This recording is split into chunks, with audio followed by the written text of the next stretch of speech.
Your legacy is a lie. The moment the most powerful man in Westeros realizes his daughter holds the one weapon that can destroy everything he's built. Today we're breaking down the scene where Cersei Lannister chooses nuclear war over surrender, weaponizing the family's darkest secret to save her last child. What's going on, everyone? Welcome back to the channel. This is the moment where desperation meets brutal honesty and the Lannister legacy crumbles. We're going line by line through Cersei's final stand against Tywin. By the end of this video, you'll understand why sometimes the only power left is the power to destroy. Let's begin. Tyrion has been sentenced to death. Myrcella is in Dorne. Joffrey is dead. And now Tywin wants to marry Cersei off to Loras Tyrell, shipping her away from King's Landing and her last surviving son, Tommen. Cersei has already lost 2 children. She's not losing the third. Last time Tywin gave this order, she begged. This time, she doesn't plead. She threatens to burn everything down. And you will marry Loras Tyrell as soon as Tommen marries Marjorie. No discussion, just a command. Tywin is informing Cersei of a decision already made. This is how he operates. Move the pieces, expect obedience. I will not. Immediate defiance. But notice the difference from before. No begging, no desperation, just steel. Something has changed. Cersei has crossed a line she's not coming back from. Jaime cannot marry or inherit lands. Tyrion's sentence will be carried out tomorrow. Tywin pivots to logistics. Jaime's in the Kingsguard, can't inherit. Tyrion's condemned. Cersei is the only piece left who can secure the reach through marriage. And he casually mentions Tyrion's execution like it's an administrative detail. Tomorrow, he kills one child. Today, he marries another. To Tywin, both are equally necessary. You have on several occasions made great claims about your commitment to this family's future. Your role in that future is more vital now than it ever was. Classic Tywin manipulation. He throws Cersei's own words back at her. You say you care about family, now prove it. He's reframing the trap as an honor, the same tactic he used on Tyrion. I will stay in King's Landing where I belong with my son, the king. Cersei's done playing along. She states her position clearly. I belong here, with Tommen, non-negotiable. Tywin doesn't argue. He doesn't threaten. He tells a story. When you were 9 years old, I was called to the capital. I decided to take your brother with me and not you. You insisted that you would not be left at Casterly Rock under any circumstances. This is Tywin's classic move. Use a childhood story to establish precedent. You threw a tantrum as a child. You don't get to do that as an adult. It's condescending, dismissive. It reveals how Tywin sees Cersei, as the little girl who never grew up. And if you I'm not recall... interested in hearing another one of your smug stories about the time you won. Cersei cuts him off. She's heard these stories her whole life, Tywin's greatest hits, reminding his children he's always right. This isn't going to be one of those times. The warning. This time is different. This time, Tywin won't win. But Tywin doesn't hear warnings. He hears defiance that needs crushing. Do you think you'll be the first person dragged into a sept to be married against her will? Tywin dismisses her resistance. Everyone goes through this. You're not special. Accept it or be broken. But Cersei doesn't argue. She tells a story of her own. When you marched into the throne room to tell me we'd won the Battle of Blackwater, do you remember? I was sitting on the Iron Throne with Tommen. I was about to give him essence of nightshade. Poison. Cersei confesses that during the Battle of Blackwater, when she thought Stannis was breaching the gates, she sat on the throne holding Tommen, ready to poison him rather than let the enemy take him alive. That's how far I was willing to go when I thought someone awful had come to take my son away. She's establishing a baseline. I will kill my children myself before I let someone else harm them. Then the twist. Someone awful is coming to take him away. She's not talking about an enemy at the gates. She's talking about Tywin and Marjorie. No. Joffrey is dead.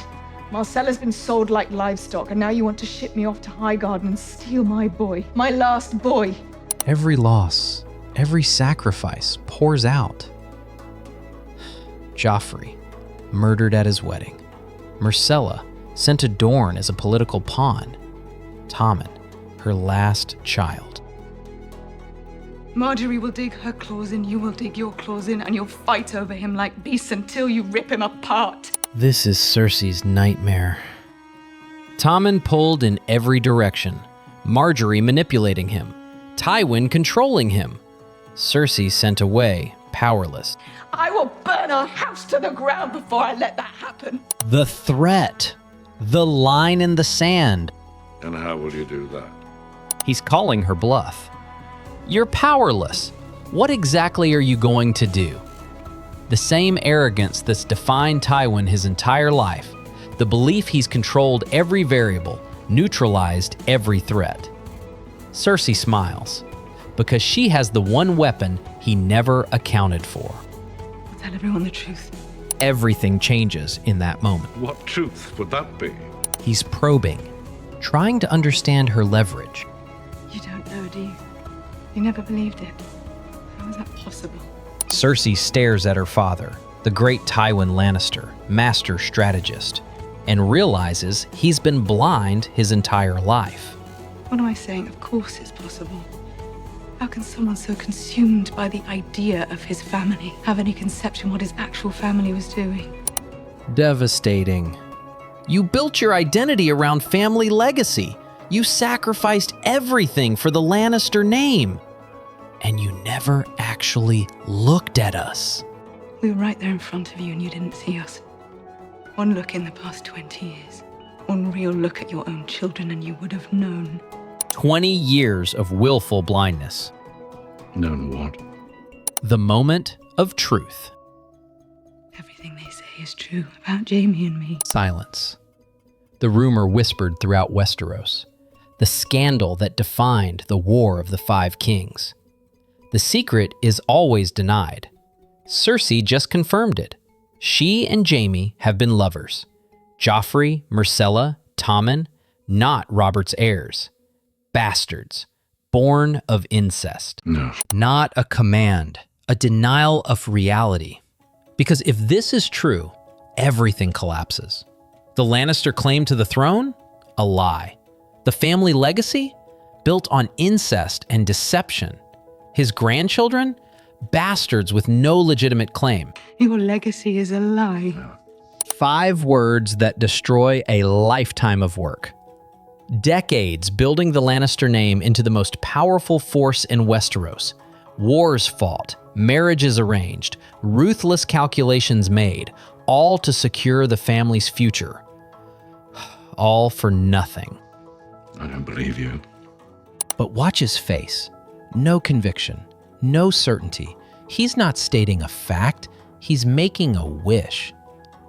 I don't believe you means I don't want to believe you. Deep down, Tywin knows. He's always known. He just chose not to see it. Yes, you do. The final confirmation.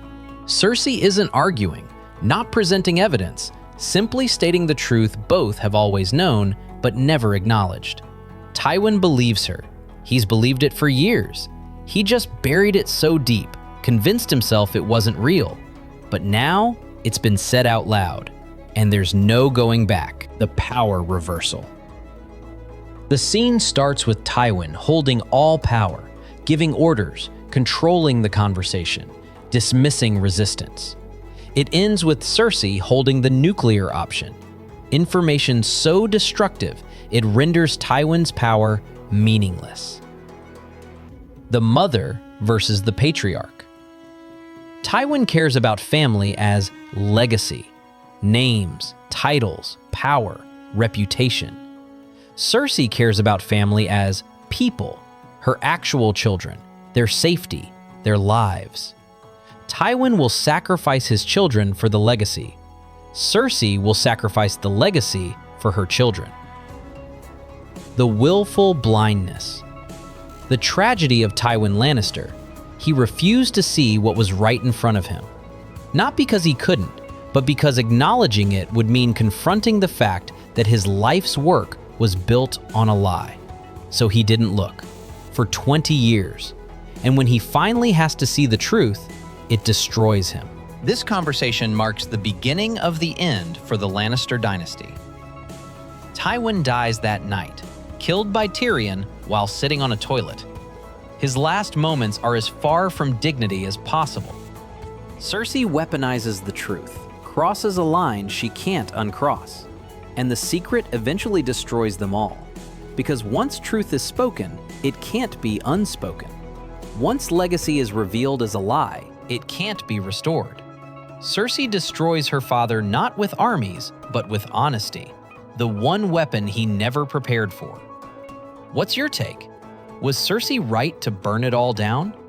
Drop it in the comments. If you enjoyed this breakdown, smash that like button and subscribe for more Game of Thrones deep dives. The game might be over, but the lessons in power, family, and legacy, those are eternal. Thanks for watching. I'll see you in the next one.